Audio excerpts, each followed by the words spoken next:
Something major just happened behind the scenes at the Federal Reserve, and almost no one is paying attention. On the first day of December, the Fed quietly ended its 3-year experiment with quantitative tightening, a move that has enormous implications for the value of your money, the cost of your life, and the direction of the entire economy. It's the first unmistakable signal of a Federal Reserve policy shift, and it's happening at a moment when most Americans are already struggling to keep up with rising prices. Interest rates have been cut down to the 3.5% range, the lowest level in 3 years. Unemployment has risen toward 4.4%, giving policymakers a convenient justification to ease up before the slowdown becomes too visible. And even though inflation has cooled on paper, the reality is far harsher.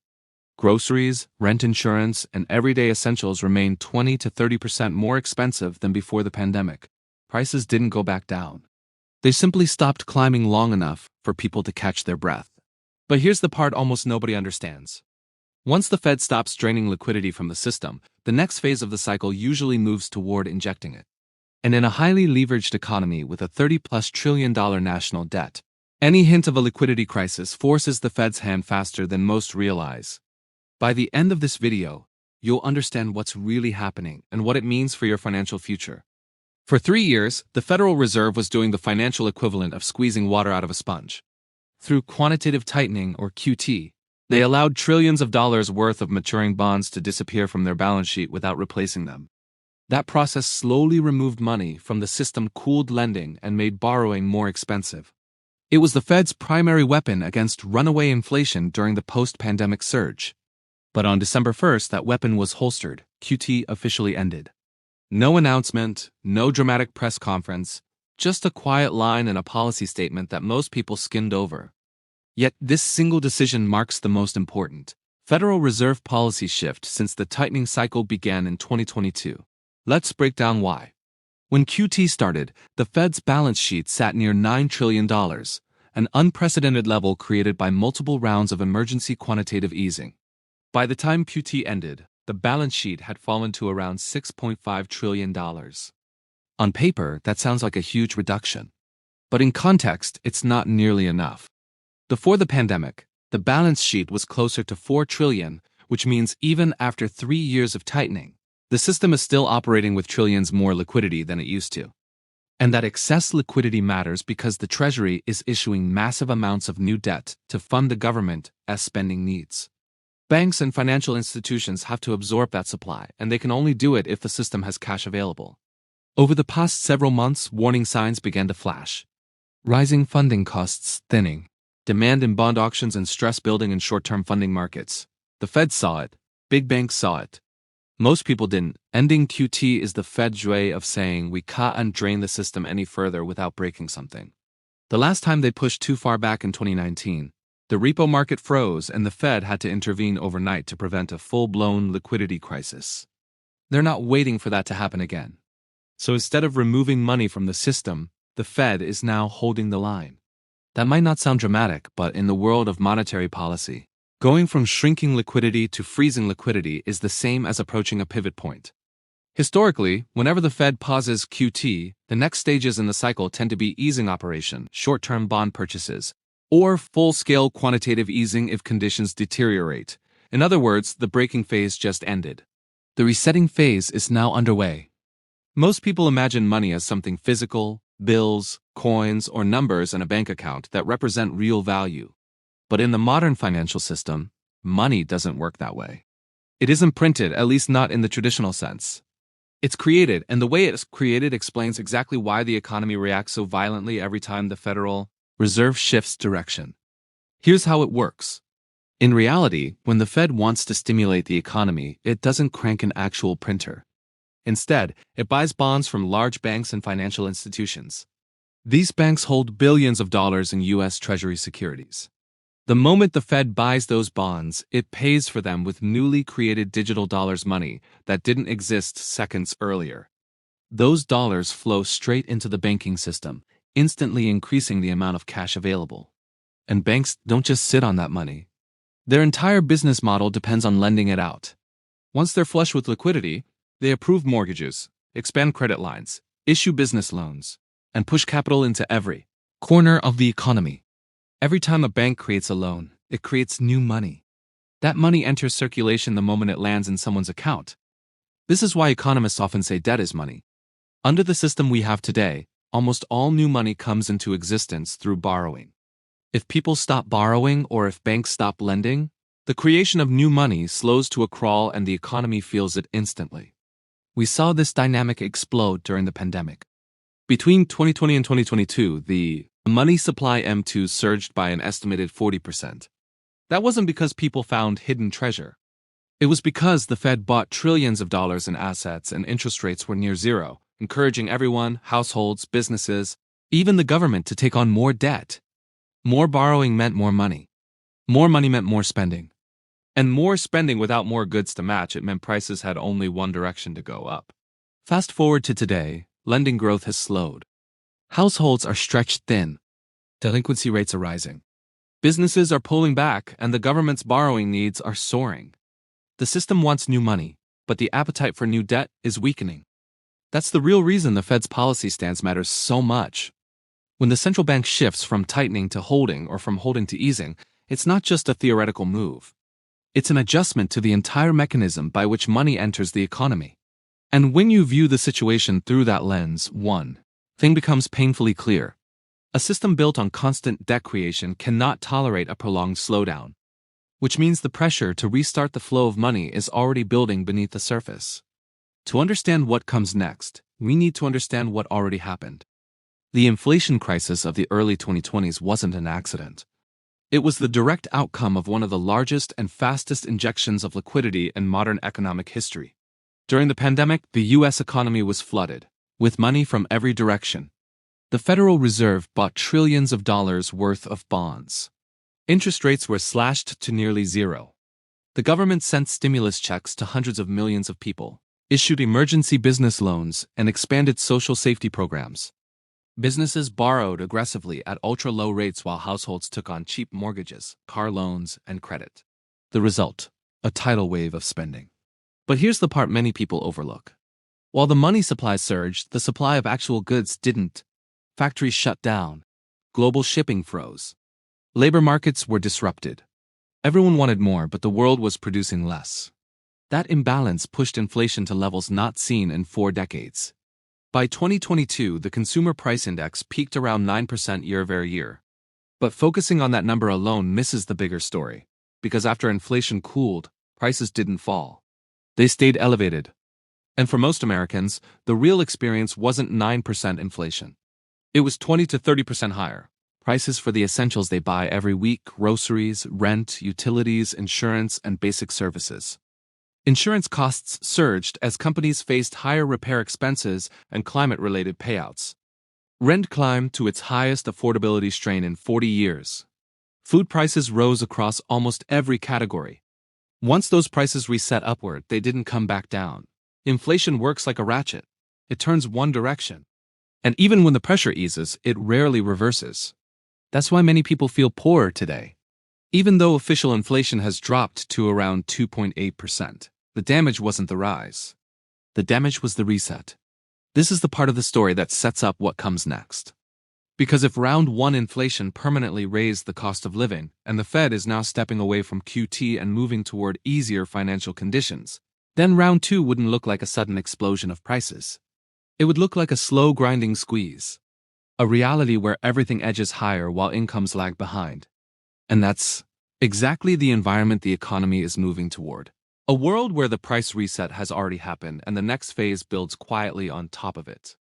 If the first inflation wave was caused by too much money chasing too few goods, the next wave may come from something more subtle: the financial system's growing inability to function without continuous support from the Federal Reserve. And that's where the new reset cycle begins.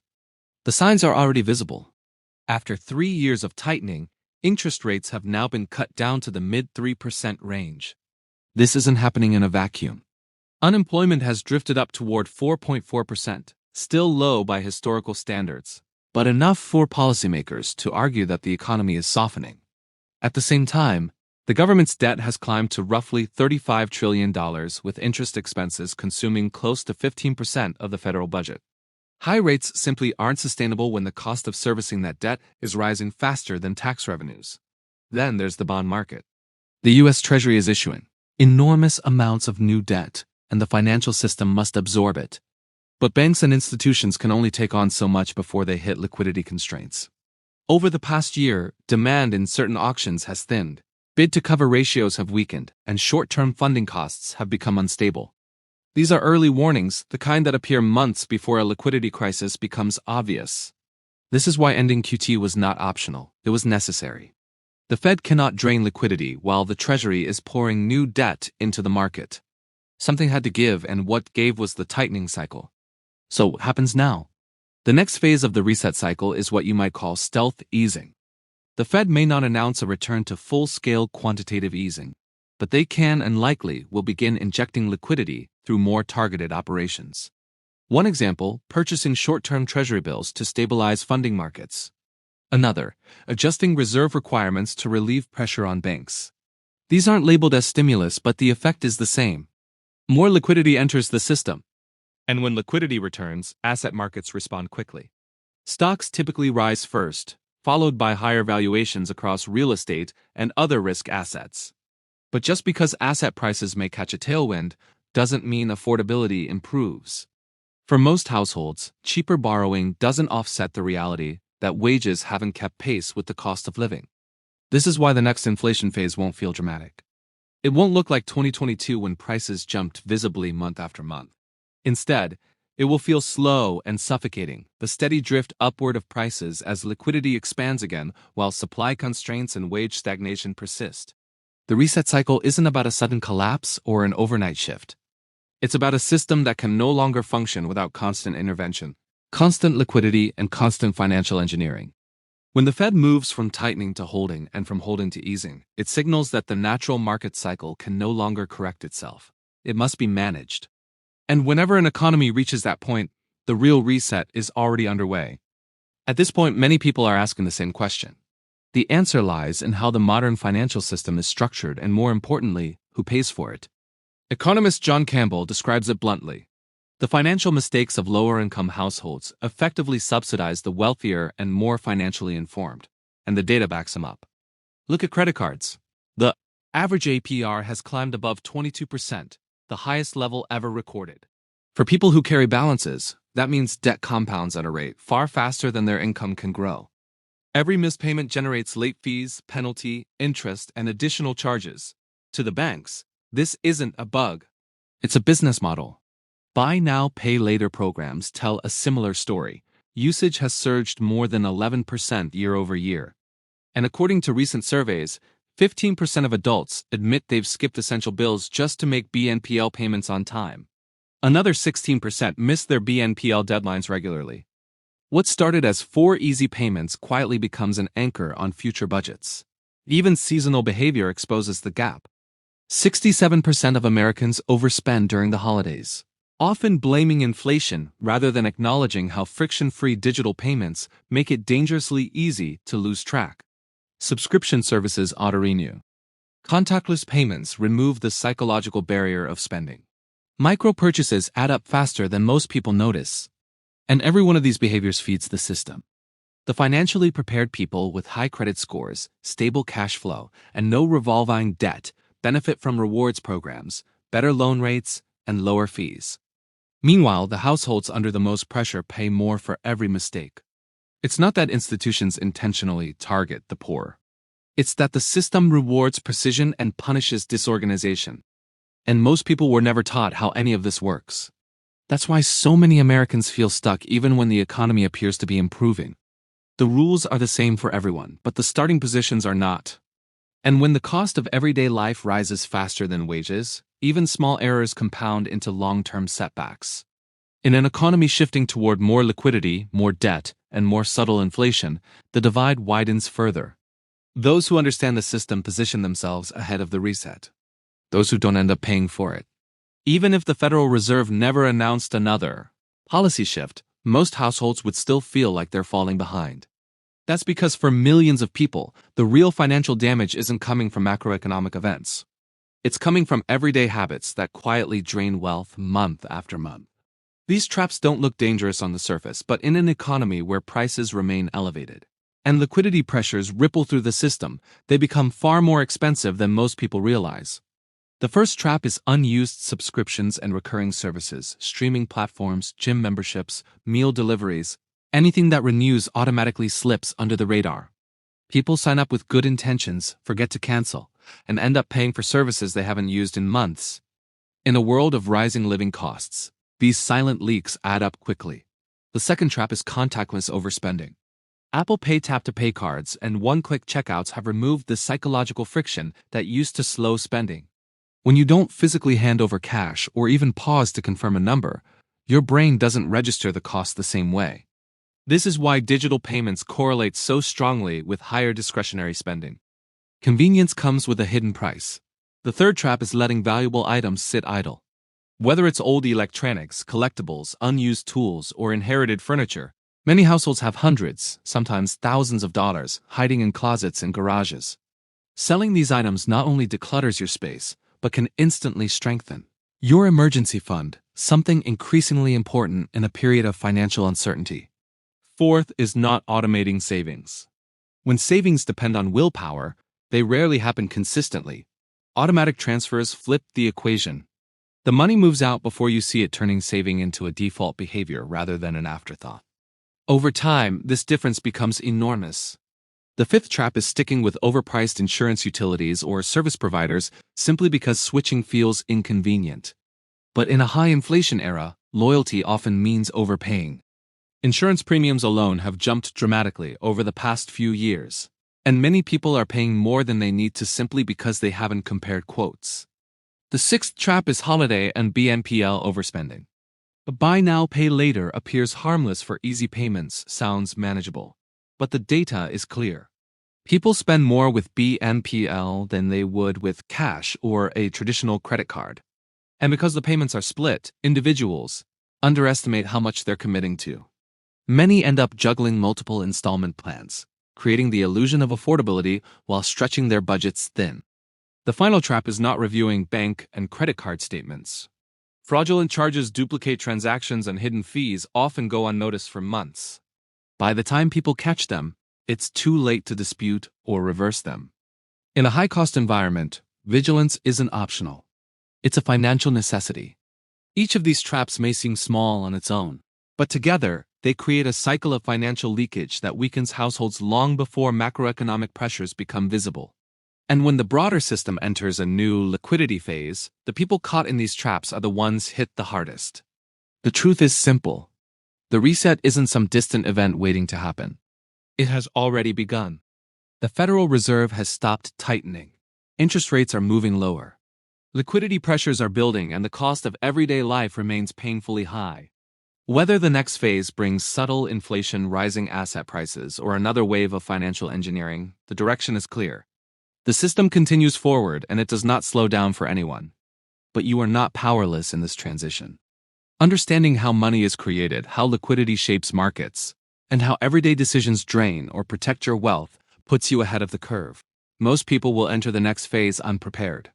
You don't have to be one of them. If this breakdown helped you see the bigger picture, make sure you stay with the channel, because navigating the next chapter of this economy requires clarity, not guesswork. Aided how liquidity shapes markets and how everyday decisions drain or protect your wealth puts you ahead of the curve. Most people will enter the next phase unprepared. You don't have to be one of them. If this breakdown helped you see the bigger picture, make sure you stay with the channel, because navigating the next chapter of this economy requires clarity, not guesswork. Network.